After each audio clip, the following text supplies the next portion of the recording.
చాలా మంది పేషెంట్స్ వచ్చేసి ఆర్థరైటిస్ తోటి ఇబ్బంది పడుతూ ఉంటారు. ఎస్పెషల్లీ ఇండియన్ కమ్యూనిటీలో ఏంటంటే నీ ఆర్థరైటిస్ అనేది is more common than hip arthritis.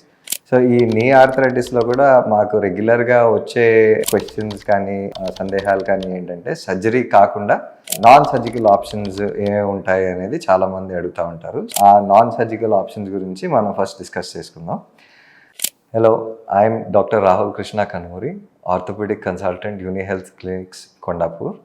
So first non surgical option వచ్చేసి యాక్టివిటీ మాడిఫికేషన్. చాలామంది వచ్చి అడుగుతూ ఉంటారు, కింద కూర్చోవద్దు, మెట్లు ఎక్కద్దు, కింద కూర్చోవటం మెట్లు ఎక్కుతాడు ఇంకా ఫర్దర్ ప్రోగ్రెషన్ ఉంటుంది కదా అనే క్వశ్చన్ ఒకటి వస్తూ ఉంటుంది. సో మెయిన్గా ఏంటంటే యాక్టివిటీ మాడిఫికేషన్ అనేది పేషెంట్ టు పేషెంట్ వేరే ఉంటుందండి. మీరు కింద కూర్చోవటం వల్ల మెట్లు ఎక్కడం వల్ల మీ అరుగుదల ఏదైతే ఉందో అది ప్రోగ్రెస్ అవటం అనేది ఏమి ఉండదు. సో మీ వరకు స్పెసిఫిక్గా ఏ అయితే యాక్టివిటీస్ మీకు ఇబ్బంది కలిగిస్తున్నాయో, నొప్పి కలిగిస్తున్నాయో ఆ యాక్టివిటీస్ మాత్రం అవాయిడ్ చేయడంతో చాలా బెనిఫిట్ ఉంటుంది. సపోజ్ మీకు కింద కూర్చోవటం ఇబ్బంది ఉందంటే అది అవాయిడ్ చేయాలి. అవాయిడ్ చేసి కుర్చీలో కానీ హై చైర్లో కానీ కూర్చోవడం అనేది చేస్తే మీకు చాలా మటుకి ఆ పెయిన్ అనేది కూడా రిలీఫ్ వస్తుంది. సెకండ్ ఏంటంటే weight loss. Suppose lot of the studies ఏవైతే ఉంటాయో weight loss is very critical అండి నీ ఆర్థరైటిస్లో. మెయిన్గా మన ఏంటంటే మన మోకాల మీద ఒత్తిడి లోడ్ ఏదైతే పడుతుందో అది తగ్గటం అనేది more important. So technically weight loss అనేది కేటగరైజ్ చేసుకుంటే 10 to 15% ఆఫ్ యోర్ వెయిట్ ఏదైతే ఉందో అది మీరు తగ్గితే కానీ చాలా మటుకు మీకు ఒక 50 to 60% of reduction in your pain అనేది ఉంటుంది. Suppose you are weighing about 80 kilos, 10 to 15% weight loss would be between 8 kgs and 12 kgs. So ఈ 8 kgs 12 kgs మీరు తగ్గడంతో చాలా మటుకు అట్లీస్ట్ 60-70% ఆఫ్ నీ పెయిన్ ఏదైతే ఉంటుందో బికాస్ ఆఫ్ ఆర్థరైటిస్ అది కూడా రిలీఫ్ అనేది ఇమీడియట్గానే వస్తుంది. Thirdly physiotherapy. ఫిజియోథెరపీ అనేది మనం ఎందుకు సజెస్ట్ చేస్తామంటే ఈ ఫిజియోథెరపీ ద్వారా మనకి lower back, hip, thigh muscles, థైలో 2 మసిల్ గ్రూప్స్ ఉంటాయి, క్వాడ్రిసెప్ అండ్ హ్యామ్స్ట్రింగ్ అని. ఈ మసిల్ గ్రూప్స్ మనం స్ట్రెంథన్ చేయడంతో ఏమవుతుందంటే మేజర్గా ఈ నీ మీద లోడ్ ఏదైతే ఉందో ఆ లోడ్ అనేది తగ్గుతుంది. సో దానివల్ల కూడా మనకి లాంగ్ టర్మ్ రిలీఫ్ ఒకటి ఉంటుంది ఆఫ్ అగైన్ 80% వరకు ఉండొచ్చు.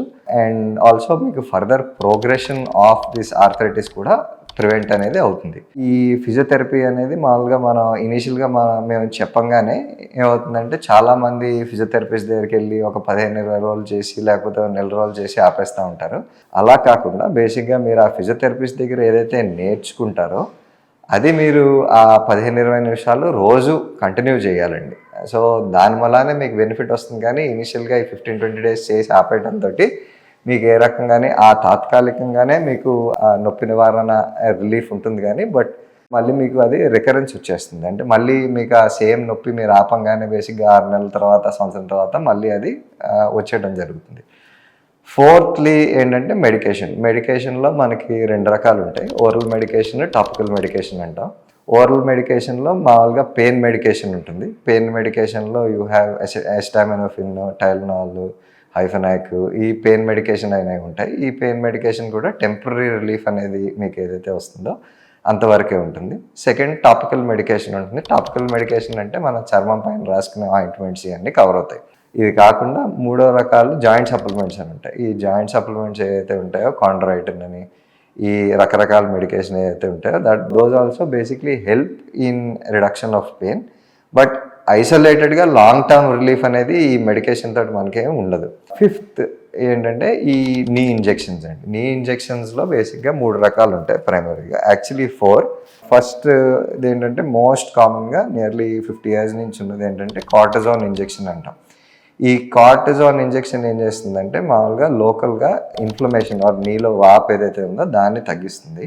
కొన్ని స్టడీస్ ఏం చేయమంటాయంటే ఎర్లీ స్టేజెస్లో మనకి ఇంజెక్షన్ ఇవ్వడంతో ఫర్దర్గా ఇంకా డీజనరేషన్ యాక్సలరేట్ చేస్తామని చాలా మటుకి అంటారు.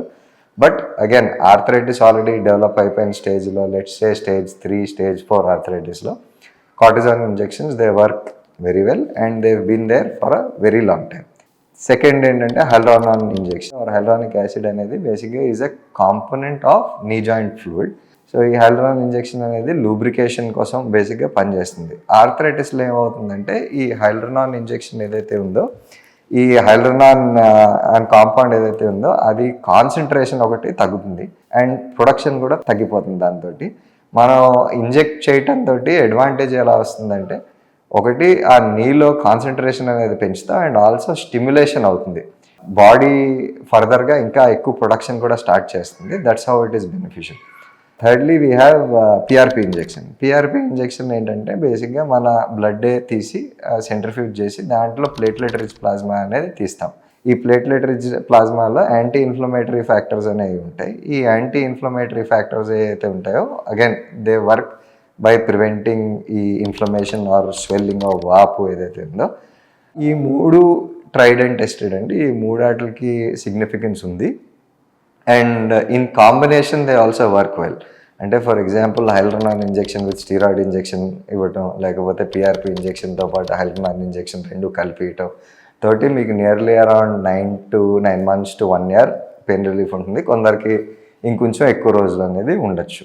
సిక్స్త్లీ బ్రేసిస్.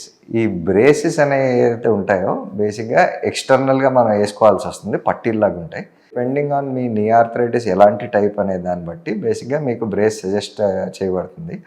ఈ బ్రేస్ కూడా ఎలా పనిచేస్తుంది బేసిక్గా మోకాల మీద లోడ్ అనేది తగ్గిస్తుంది. సో ఈ మోకాల మీద లోడ్ తగ్గటంతో మీకు పెయిన్ కూడా రిలీఫ్ అనేది వస్తుంది. These are all the non surgical options to treat knee arthritis, especially in the early stages. ఈ ఏం చేస్తాయంటే they basically help in reducing pain and they also help by prevention of progression of the condition to either a stage 3 or stage 4 which requires a knee replacement. ఇవన్నీ మనం పాటించడంతో especially early stage 1 stage 2లో డెఫినెట్గా benefit ఉంటుందండి. Thank you so much.